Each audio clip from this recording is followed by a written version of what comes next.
Selamat datang kembali di channel ini. Hari ini kita akan menyaksikan kisah legendaris Jayaprana dan Layonsari.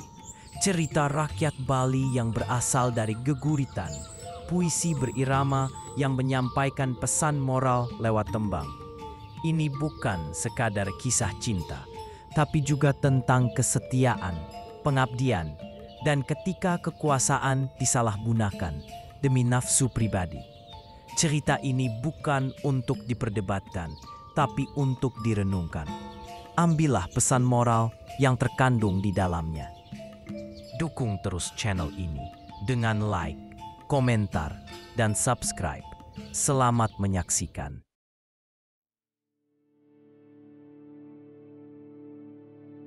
Konon di desa Kalianget, hiduplah sebuah keluarga miskin dengan 3 anak.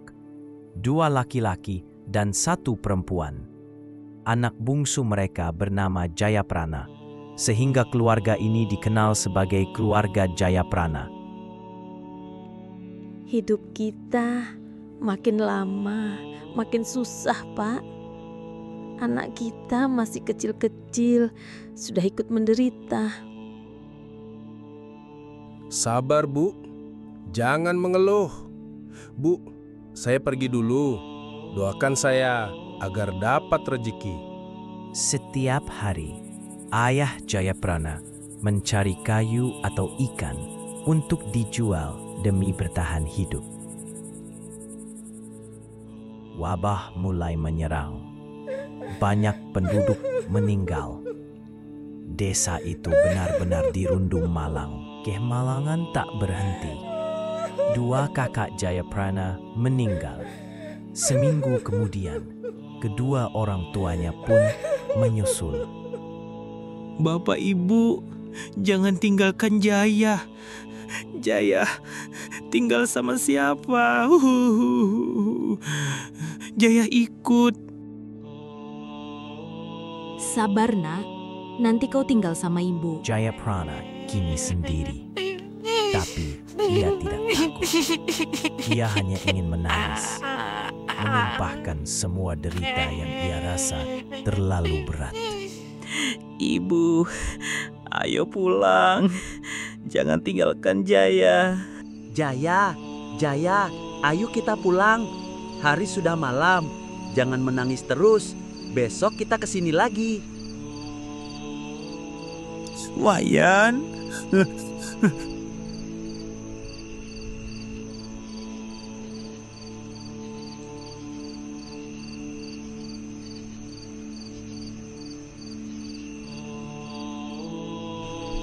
Jaya, mari masuk. Tinggallah di sini sama ibu dan Wayan. Kau harus kuat, Nak. Kamu kan anak laki-laki. Terima kasih banyak, Bu. Terima kasih sekali. Hari-hari berikutnya, desa semakin sunyi. Wabah belum reda. Tapi Jayaprana menemukan seberkas pelipur dalam kebaikan orang lain. Mereka yang bertahan hanya bisa berharap bahwa tahun kelam ini akan segera berakhir. Masa kecil Jayaprana adalah masa yang penuh kesuraman. Di usia yang masih sangat muda, ia sudah harus hidup sendiri, kehilangan kasih sayang kedua orang tuanya. Kenangan manis bersama kedua orang tuanya masih jelas teringat. Duar!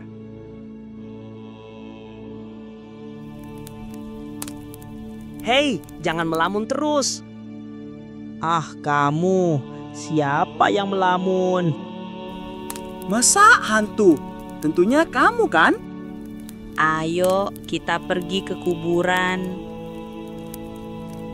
Ah, masih pagi. Kita bakar ubi dulu. Aku lapar. Ibu belum masak.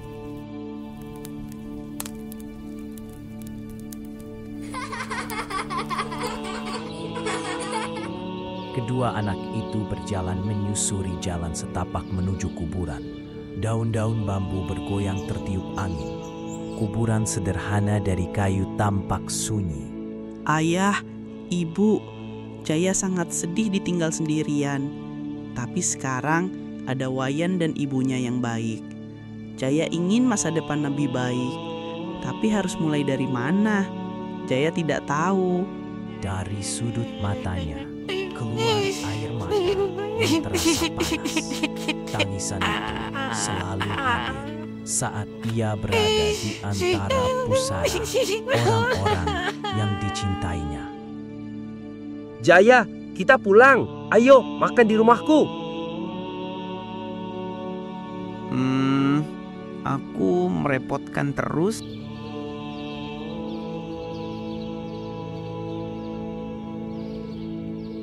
Jaya, sini nak. Kamu sudah cukup kuat hari ini.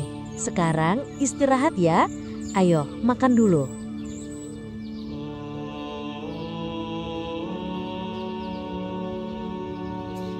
Setelah kehilangan orang tuanya, Jayaprana kadang tinggal di rumah sahabatnya. Namun lebih sering ia sendiri. Badannya makin kurus, matanya redup. Ia mengisi hari-harinya dengan kegiatan desa. Jaya, bagaimana kalau nanti malam kita ikut membaca lontar? Boleh kok, seru juga kalau rame-rame. Malam itu dingin sekali. Mereka berjalan menuju Banjar untuk mendengar lontar. Jaya sangat memperhatikan suara-suara merdu para tetua. Ia ingin meniru mereka. Ia ingin menyanyikan kisah-kisah duka agar hatinya tidak sesak lagi. Jayaprana yang tinggal sendiri di pondoknya tetap bersemangat meski dukanya belum benar-benar hilang. Jaya, hari ini kita ke tengah hutan. Siapa tahu dapat banyak kayu bakar. Apa? Kamu tidak takut samung, Wayan? Takut, tapi kita bisa berdoa minta perlindungan Tuhan. Mereka masuk hutan, membawa tali dan pemukul. Tanah retak, dahan berserakan, semak rapat menyambut langkah. Kalau dapat uang banyak, kamu mau beli apa? Nasi putih tanpa jagung. Aku belum ada rencana. Wayan, jangan serakah. Hari sudah senja. Kita lanjut besok. Setelah makan nasi putih, Keesokan harinya, mereka kembali menyusuri hutan yang lebih lebat. Setelah jauh melangkah, mereka duduk beristirahat di bawah pohon rindang. Jaya, kamu dengar? Tadi ada gonggongan anjing. Dekat sekali. Tenang saja, paling-paling coba pemburu kijang yang sedang lewat.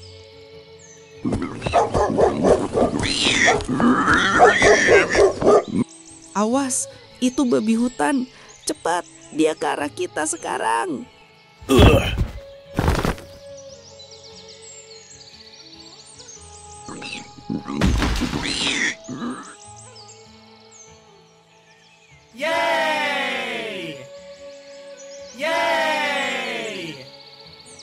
Terima kasih banyak, Nak. Kamu sudah selamatkan nyawaku dari serangan itu. Sama-sama, Tuan. Saya hanya melakukan apa yang seharusnya saya lakukan. Sedang apa kalian di tengah hutan begini? Apa kalian tersesat? Mencari kayu bakar, Tuan. Hutan ini yang paling dekat dari desa. Saya cuma anak petani, Tuan. Jayaprana kehilangan orang tuanya karena wabah.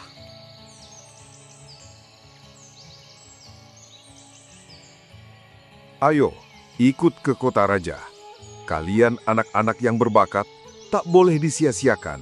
ya Tuan, dengan senang hati saya bersedia ikut. Mohon izin Tuan, hamba harus berpamitan pada ibu terlebih dahulu. Ayo ikut, kita tidak akan dapat kesempatan kedua. Tapi bagaimana dengan ibu? Siapa yang akan menjaganya nanti? Kau boleh pulang, minta izin. Jayaprana, kau antar dia. Dan Wayan, ini untuk ibumu. Terima kasih banyak, Tuan. Semoga pemberian ini membawa kebaikan.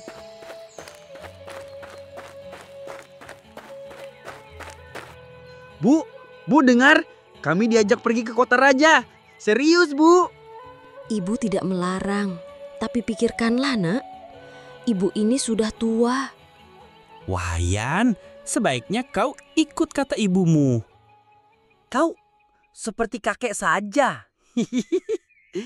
Jangan lupakan aku kalau kamu sudah jadi orang besar ya. Ah, kau ini mana mungkin aku melupakan sahabat sebaik kamu.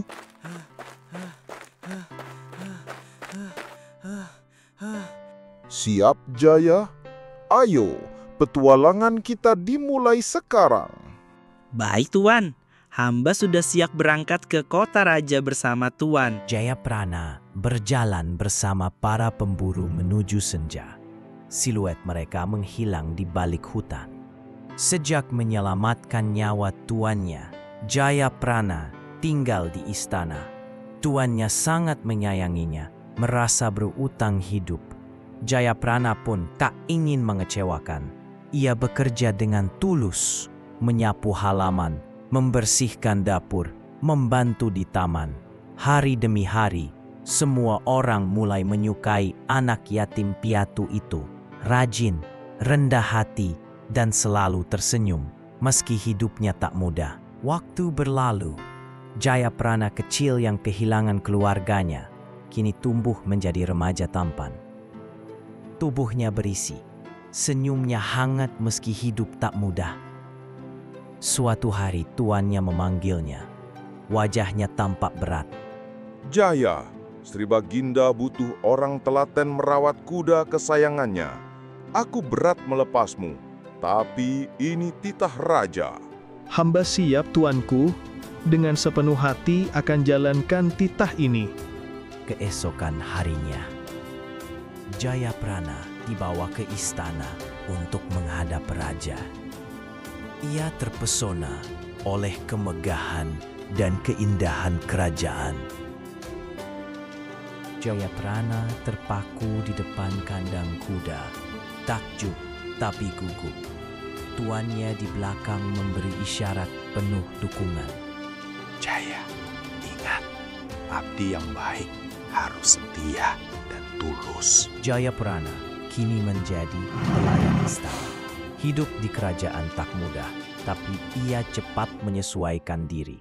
Rajin dan teliti, ia merawat kuda dan menyelesaikan setiap tugas dengan cermat. Waktu berlalu, kepercayaan raja padanya pun tumbuh. Di malam sunyi, Jayaprana kadang bernyanyi pelan. Suaranya menyayat hati, terdengar hingga pendopo. Sejak itu, raja sering memanggil. Wajah tampan dan senyumnya membuat para dayang terpikat.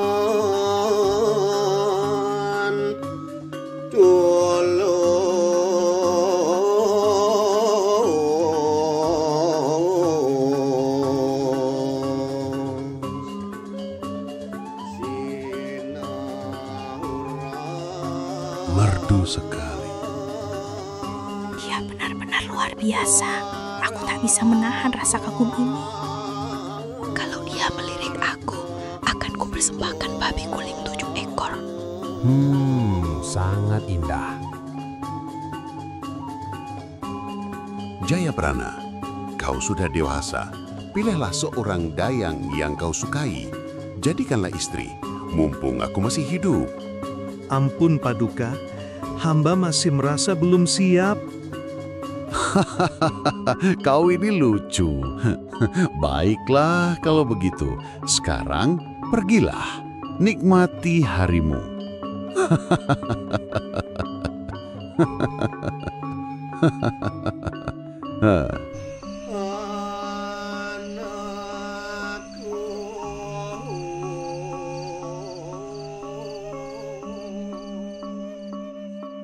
Jayaprana menjalankan titah raja mencari calon istri.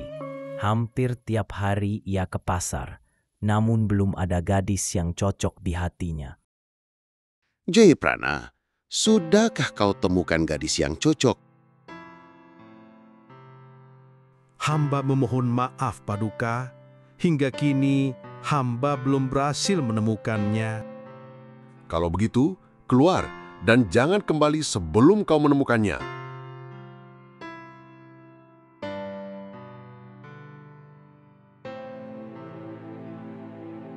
Wah.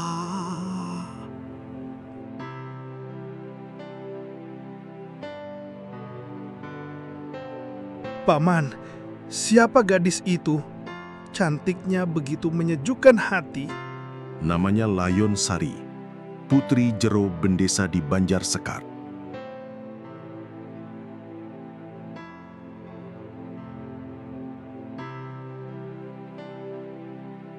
Paduka, hamba telah menemukan gadis pujaan, putri Jero Bendesa, Banjar Sekar. Paman Sengguhu, kapan hari baik pernikahan? Hari Selasa, bulan ke-7, Paduka.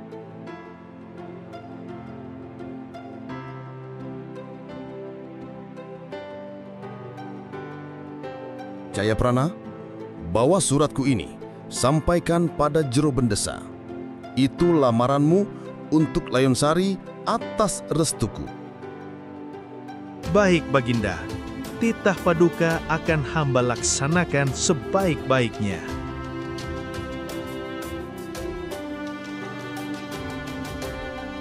Jayaprana berjalan membawa surat menuju Banjar Sekar. Ia melintasi desa hingga tiba di rumah Jero Bendesa. Pintu terbuka, keluarga menyambutnya dengan hangat. Terima kasih Tuhan, ternyata dia benar-benar datang untukku. Nak, ada urusan apa datang sejauh ini? Silakan duduk dulu. Hamba Jayaprana diutus Sri Baginda membawa surat untuk Jero Bendesa.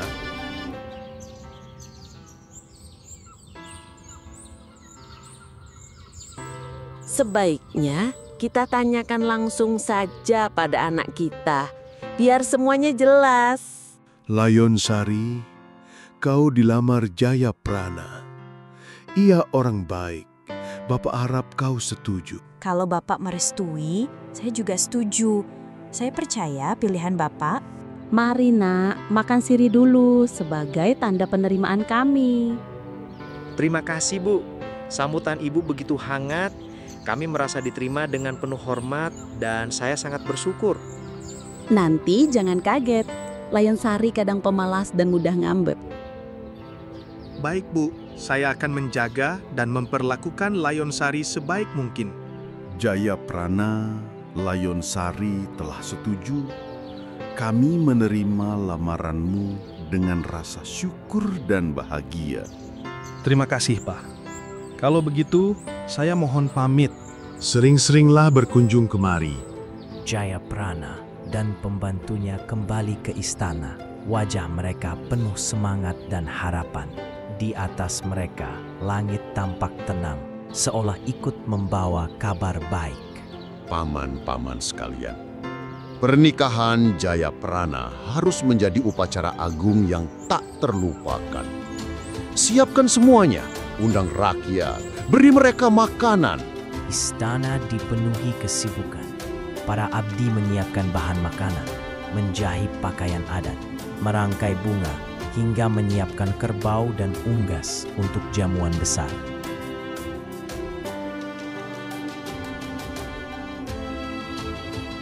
Pembangunan rumah untuk Jayaprana dimulai. Ribuan pekerja bahu-membahu. Ukiran Garuda, patung penjaga di gerbang, hingga tempat tidur berkelambu sutra berbenang emas. Semuanya dikerjakan dengan megah dan penuh kehormatan. Hari upacara pun tiba. Jayaprana menunggang kuda gagah bersadel emas menuju Banjar Sekar. Rakyat berkerumun di sepanjang jalan, menyambut arak-arakan pengantin. Umbul-umbul dan janur menghiasi kiri kanan jalan, diiringi alunan musik tradisional Bali yang meriah dan sakral. Di rumahnya, Layonsari didandani dengan busana pengantin. Wajahnya bersinar, campuran antara gugup dan bahagia. Tatapannya lembut, seolah menyambut hari yang telah lama dinanti. Jayaprana dan Layonsari dinikahkan secara adat oleh Sengguhu.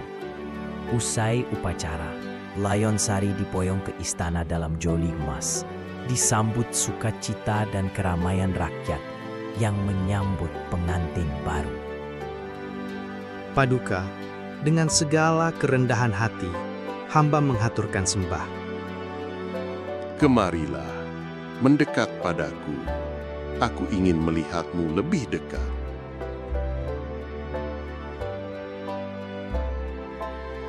Jayaprana dan Layonsari, jangan jauh dariku. Pesta rakyat digelar besar-besaran. Ribuan orang bersorak bahagia, memenuhi alun-alun hingga ke pelataran desa. Di tengah gemuruh itu, tampil gambuh, wayang, dan tarian tradisional. Semuanya menyatu dalam sukacita, merayakan hari yang penuh berkah. Sri Baginda tak henti memikirkan Layonsari. Rasa rindunya membuatnya gelisah, sulit tidur. Ia ingin memiliki istri anak buah kesayangannya sendiri. Ada apa, Kanda? Jika ada yang mengganggu pikiranmu, katakanlah padaku. Ah, tidak, Dinda. Hanya banyak hal yang harus kupikirkan.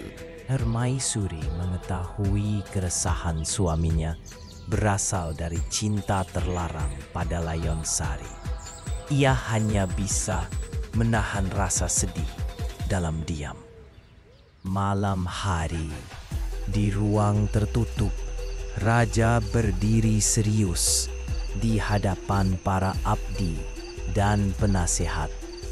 Lilin redup, meja penuh hidangan. Wahai para abdi, sampai di mana kesetiaan kalian padaku?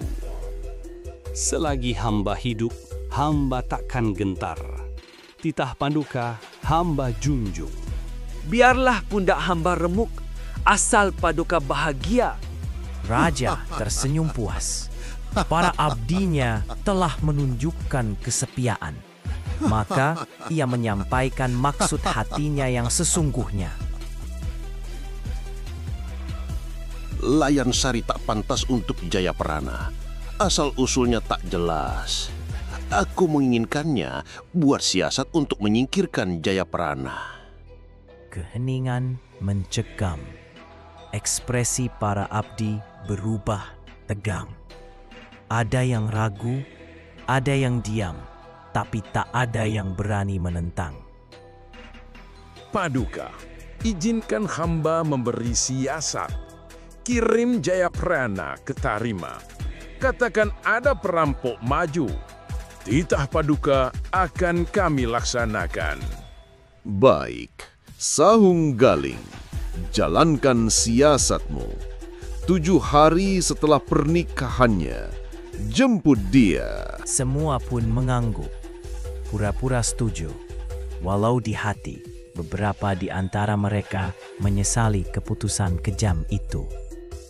7 hari setelah pernikahan, utusan kerajaan datang. Jayaprana menyambutnya dengan tenang dan sopan. Ada apa utusan? Apakah Paduka mengirimkan pesan untukku? Sri Baginda memanggil Tuan. Ada keadaan genting yang butuh perhatian segera. Baik, terima kasih. Silakan beristirahat. Saya akan bersiap sekarang. Di dalam rumah, Layonsari membantu Jayaprana bersiap. Wajahnya tampak cemas, seolah firasat memusik hatinya. Baik-baiklah Dinda, di rumah. Doakan Kakanda selamat. Pesan Kakanda akan hamba ingat. Semoga Tuhan beserta kita. Jayaprana menaiki kudanya, melangkah meninggalkan rumah. Langkahnya mantap menuju istana. Sementara angin pagi menyertai perjalanannya.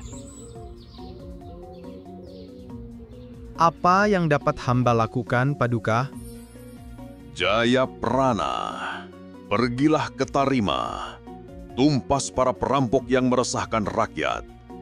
Besok, kau berangkat bersama 40 prajurit. Titah Paduka akan hamba junjung tinggi dengan penuh kesetiaan. Malam itu, Jayaprana pulang. Layonsari menyambutnya dengan bahagia, lalu berubah cemas saat tahu suaminya akan pergi jauh. Sri Baginda memanggil. Beliau memerintahkan Kanda bertolak ke Tarimas besok pagi. Tapi entah mengapa malam ini hati Dinda terasa tak tenang. Malam harinya, Layonsari gelisah. Mimpi buruk datang menyergap, membuatnya tak bisa tidur nyenyak sepanjang malam. Kanda, janganlah ke Tarima. Mimpi Dinda buruk. Banjir datang, menghanyutkan bunga tunjun kesayangan Dinda. Rasanya itu pertanda. Semua akan mati pada waktunya, Dinda. Tapi hidup dan mati tetap di tangan Tuhan. Fajar menyingsing. Jayaprana melangkah pergi dengan teguh. Sementara Layonsari diam, menahan perih. Tatapannya kosong, mengantar sang suami hingga sosoknya lenyap di balik jalan yang sepi. Pernikahan mereka dirayakan seisi negeri. Namun di balik kemeriahan itu, takdir perlahan berubah.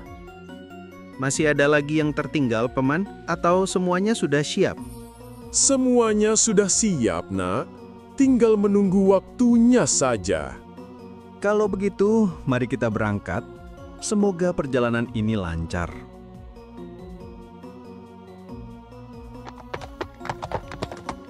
Perjalanan mereka melewati banyak desa. Saat matahari hendak terbenam, rombongan tiba di Enjung Tingga-Tingga dan beristirahat.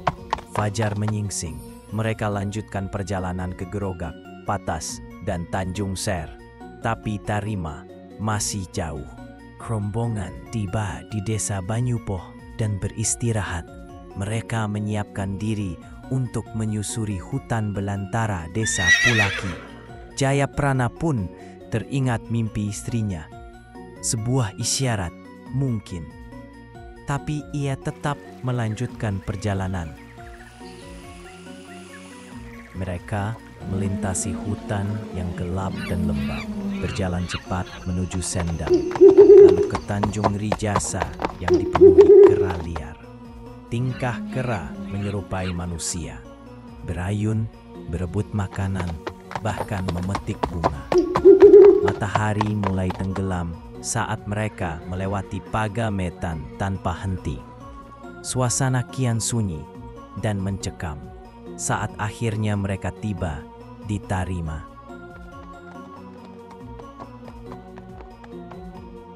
Sunyi sekali Tarima ini. Sepertinya penduduknya sudah mengungsi semua. Jayaprana duduk di bawah pohon besar, melepas lelah sambil memikirkan istrinya.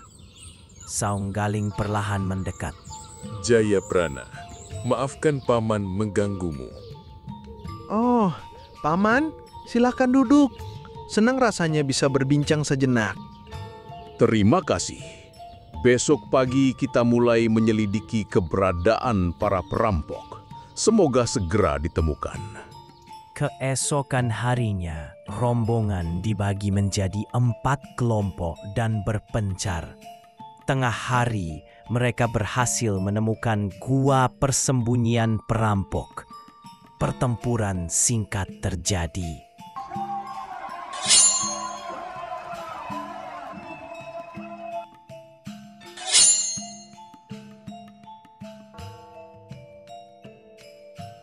Gua berhasil dikepung. Para perampok ditangkap. dan sorak-sorai menggema. Jayaprana tersenyum puas. Malam itu mereka berpesta. Namun itulah malam tenang terakhir bagi Jayaprana. Jayaprana, maafkan Paman. Paman hanya menjalankan tugas Sri Baginda. Maksud Paman, apa yang sebenarnya sedang terjadi di sini?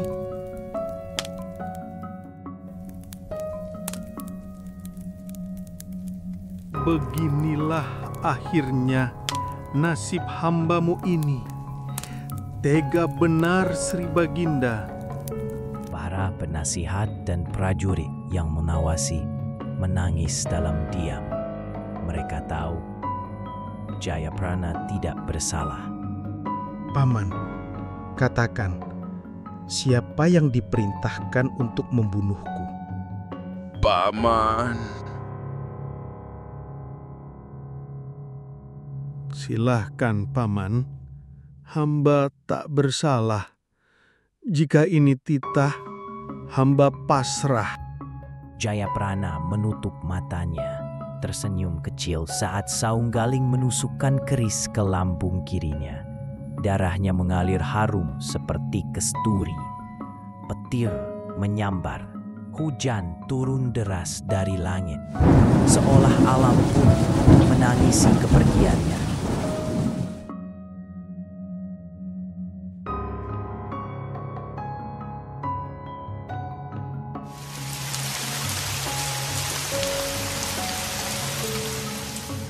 Kuburan Jayaprana digali.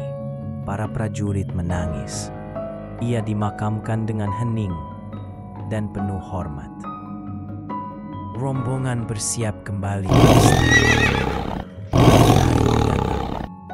Kuda-kuda lari, prajurit jatuh. Suasana panik dan mengerikan. Sebagian prajurit gugur diinjak, diterkam. Sisanya lari menuju desa Barongbo. Dalam lelah, mereka tiba di Katapangadu. Ular hijau menelan 2 korban. Dianggap balasan atas dosa mereka. Wayan menyaksikan kejadian dari jauh. Ia tak kuasa menyelamatkan sahabatnya. Jaya, sahabatku, kau tak pantas diperlakukan begini. Wayan berjanji merawat kuburan itu. Angin bertiup lembut. Burung terbang melintasi langit tarima. Gagak hitam melintas di langit kelam. Suaranya pilu seolah membawa duka. Layonsari duduk di serambi. Mata sembab menatap kosong ke arah jalan.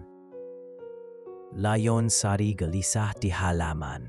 Saat melihat iring-iringan Saunggaling, ia segera berlari mencegat mereka. Paman, di manakah Kakanda Jayaprana? Mengapa ia tak bersamamu? Saunggaling menunduk, menghindar. Para abdi tak berkata jujur. Layonsari curiga, lalu memanggil prajurit tua di belakang. Paman, mohon katakan yang sebenarnya. Di manakah Kakanda Jayaprana? Layonsari, suamimu telah tiada. Ia dibunuh, bukan oleh perampok, tapi atas perintah raja. Apa maksudmu? Jangan diam. Aku mohon katakan yang sebenarnya.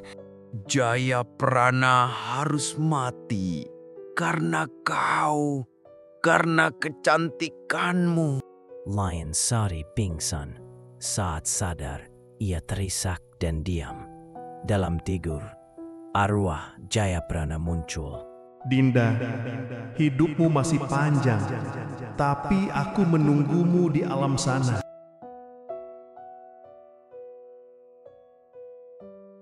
Paduka memerintahkan agar Layonsari segera menghadap ke istana. Layonsari dipaksa ke istana. Di pendopo utama, raja menatapnya penuh hasrat. Nyoman, engkau terlalu cantik untuk hidup sendiri. Jadilah permaisuriku.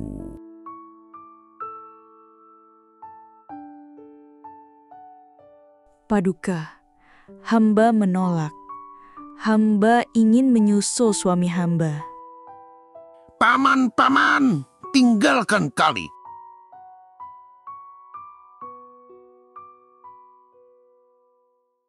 Kau tidak bisa menolak takdir, Nyoman. Aku raja. Namun Layonsari perlahan bangkit. Tatapannya tenang, namun tegas. Jangan, Ia Baginda. lalu tiba-tiba, Mohon, dengan satu jangan. gerakan cepat, ia menarik Kanda. keris dari pinggang raja. Aku datang. Tunggu aku. Raja terdiam, tangannya terulur, tapi tak sampai. Ia hanya bisa menangis, menatap kepergian yang tak bisa dicegah. Layonsari, tidak, jangan tinggalkan aku. Raja menjadi gila. Ia mengamuk, membunuh siapa saja yang mendekat. Tidak ada yang berani menahan. Kekacauan melanda istana.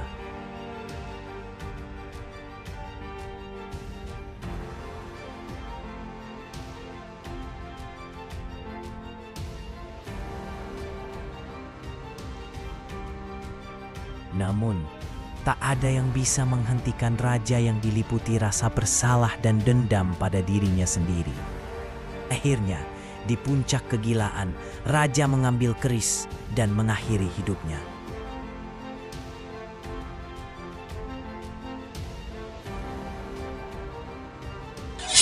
Kerajaan Kalianget hancur tanpa pemimpin.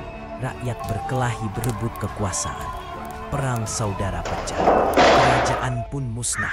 Hanya tinggal kisah tragis dua insan suci, Jayaprana dan Layonsari. Dari kisah mereka, masyarakat mulai membangun sebuah pura di Teluk Terima, sebuah tempat suci untuk mengenang cinta dan pengorbanan mereka yang abadi. Hingga kini, masyarakat Bali sering datang ke pura tersebut untuk sembahyang dan memanjatkan doa dalam keheningan alam yang damai. Jangan ragu, tinggalkan komentar, klik tombol like dan subscribe, dan nantikan kisah-kisah menarik berikutnya. Terima kasih sekali lagi. Sampai jumpa di video selanjutnya.